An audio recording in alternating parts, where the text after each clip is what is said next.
What's up, y'all? Welcome back to another video. Quick question. Do you have any bad habits that you're looking to turn into good habits, or are you looking to create good habits and new good habits out of thin air based off of self-awareness, previous training, and just observation on what you've been doing lately? For me, about once or twice a month, or usually about once a month, I like to have a small list of things that I'm working on internally that I'm looking to either turn bad habits into good habits or looking to add new good habits into my routine just to improve my training, and just be, a much better trained person moving forward. And just wanted to share those with you guys today. Maybe in the comment section, you guys can share with me any little things you guys been working on, and we can compare, contrast, compare notes, and see where we're both at, and we'll go from there. Number one for me for the month of December, and like I said, it's every month. Number one for me is, and I'm reading this straight from my notes, is stop dropping mags. And what I mean by this is lately, what I mean by lately, in the last 6 to 8 months, a lot of my training when I go to reload and I go to do my, and by the way, we're clear, and I go to do my reload, I'm dropping that mag. I'm already looking to reload, what we're accustomed to doing. We're going for speed, smoothness, yes, but we're going for speed, and I'm already reloaded. Mag is on the ground. And this happens with the AR training that I do as well. Most of the time when I'm reloading, mag is already hit the deck before I'm probably already new mag is inserted, and I'm looking to put new rounds down range. So I'm just trying to make an effort to stop doing that. When if shit hits a fan, or if I'm in an active combat zone or whatever, it's a luxury to have mags. These things, mags are like gold. And if you ever been in that type of situation. So to be that careless in that type of situation and just drop mags on the deck, assuming that you will have the opportunity to come back and retrieve those mags, or the enemy or whomever is going to give you the opportunity to come back and get those mags, it's just not smart. It's not a good idea to me. I know better, and I understand. Training is training, and I'm going for speed and all that, but I'm making a note to practice more with, here, let me bring this out because I got it hanging here. Practice more with my dump pouch.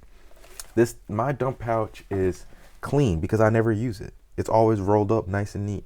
I'm always dropping fucking mags on the ground. So I'm just trying to make a bigger effort into, when I'm doing my reloads, hold on to the mag, reload, put it in my dump pouch, and go back to work. Same thing with my AR, or transition drills or anything like that. So just trying to be better with that. And it's always a good idea to have both types of muscle memory in your tool belt. So being able to do a really quick reload, drop the mag, but also being able to reload and retrieve the mag and keep it in your dump pouch and keep moving forward. So I want to be able to do both those things. So I don't want to rely on just the one. So that's number one. Number two is watch my feet. A lot of times I believe that my upper body is the muscle memory that I develop with, especially with my long guns and like ARs. My upper body is so well, not always say so well trained, but I've done so much training and I've been around long guns so much that sometimes I forget what my legs are doing because my upper body is doing much of the work in my brain and all that. So a lot of times when I mess up, or I pull a shot, or I'm running a drill or transition or whatever, and I mess up, or it's not as smooth as it needs to be, it's because my feet were doing some dumb stuff that it wasn't supposed to be doing, and I completely lose track of my feet. So just trying to make a bigger effort of being smoother with my feet. One thing I like to do is I like to actually take boxing footwork drills and run those with my AR, run those with my pistol.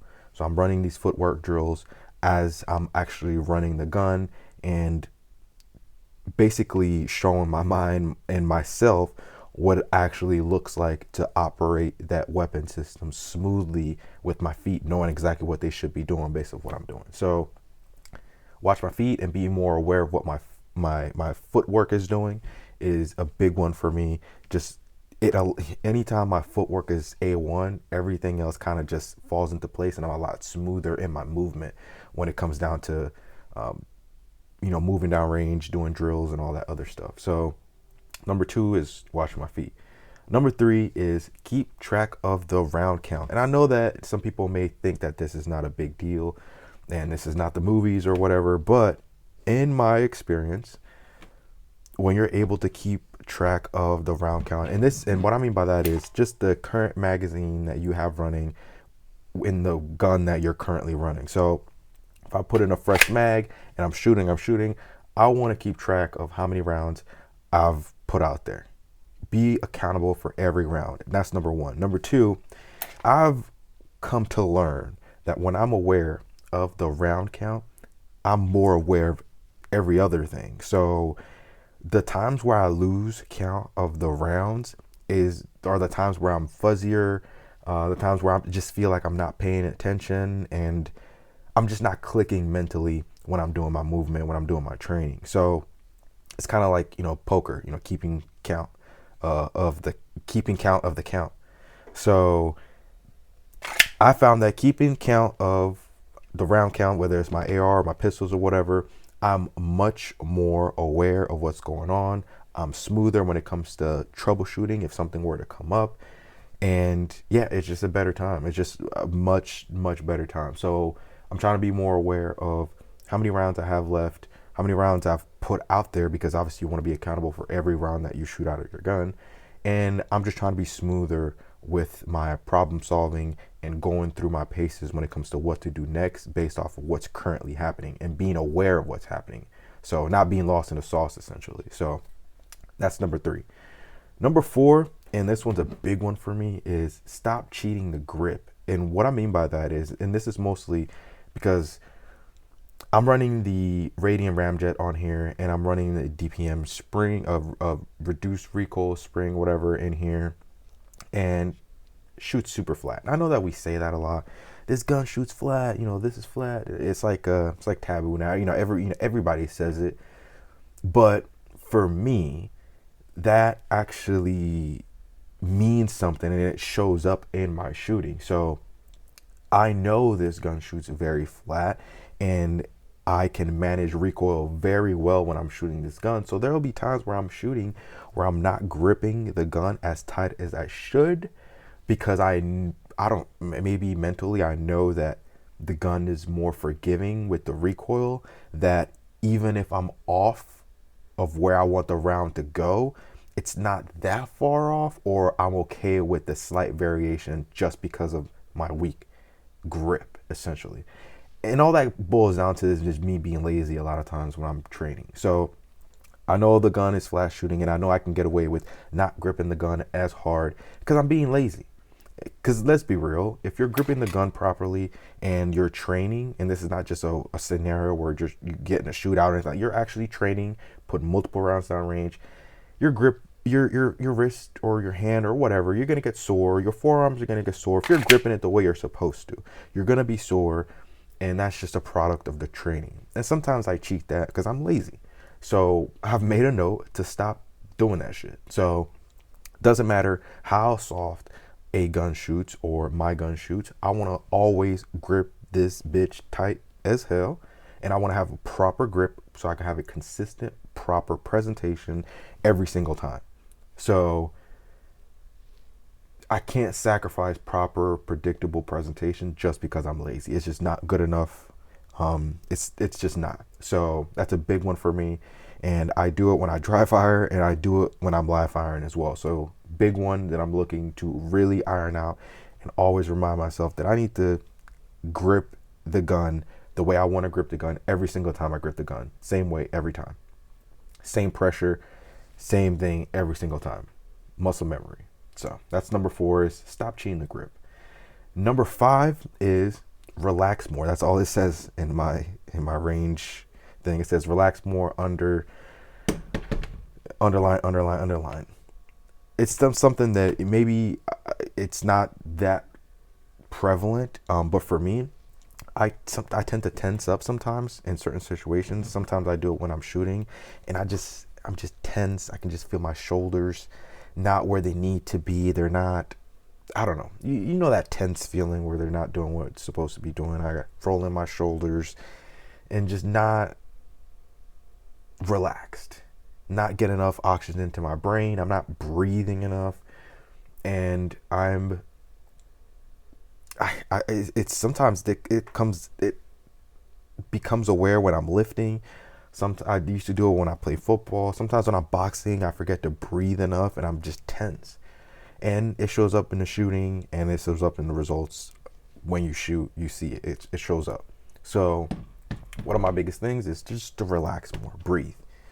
Breathe, relax my shoulders, just let go of that tension, because sometimes I don't even know that I'm doing it. I'm just sometimes I just catch myself just tense for no reason. So maybe it's because I'm just trying to lock in, or maybe it's because of how hard I'm squeezing. I don't know. I just tense up. So relaxing more is one of the biggest things I'm looking to do when I'm out in the range. So 5 things I'm currently working on. Like I said, trying to turn bad habits into good habits and create new habits all along the way. And just wanted to share it with you guys. One more that I want to share before I let you guys go is this a bonus one. So we'll call this a bonus one. It says less low ready, more high ready. I feel like 90% or even higher than that most of the time, especially when I'm running. This is when I'm running my AR.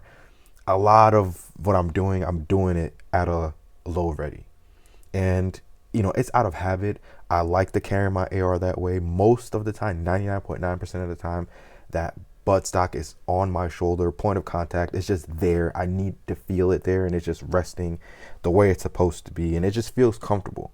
And lately, when I've been doing stuff with friends, and we're doing stuff in close quarters, I find that a high ready and keeping the weapon in front of me in my workstation area, just it's smoother. Running and presenting while maybe doing a 360 or maybe whatever. It's a nice training tool to have, because there is no situation that I would never say to just, oh, low ready is the best, high ready. It's not about that. It's about the fact that 99% of the time I was doing low ready, and I want to incorporate more high ready into my training, whether it's when I'm running around, whether I'm doing a drill or whether I'm doing transition drills, whatever, just incorporating more of it so that my brain and my mind knows what it feels like to do it consistently, repeatedly. So if I do need to use that option or whatever, I know how to do it, and muscle memory just kicks in. So and I know that's like it's so broad, high ready, low ready. It's just one day I just realized that I was just doing a lot of stuff low ready. So, and when I started to incorporate more high ready, same thing with dropping the mags. When I started training more of keeping the mags and putting in my dump pouch, I just noticed how clunky the movement felt, how slow I felt, because I clearly did not practice it enough. I did not train it enough. So those are the things I'm working on. It changes every month. Sometimes some stuff stay from last month because I just don't feel comfortable enough, that I haven't learned it enough or trained it enough, and it changes. But the most important thing, I think, is just to be self-aware of what you need to be doing, what your training needs to be doing based off of, like I said, your SOPs in my last video, and being self-aware. Because if you're not self-aware, you're not paying attention, you're not actively looking to improve or make things better, or streamline what you're doing to be more efficient, then that's when we start making mistakes. That's when we take things for granted. That's when bad things happen. So just wanted to share with you guys today a short video. Hope you guys are having a great day. What's today? Thursday. And like I said, just wanted to share. Holidays coming up. Hope you guys are being safe. Here there's an assassin running around loose, killing CEOs. So y'all be safe out there. Do something good. Be nice. Recycle. And I'll see you guys on the next one. Deuces.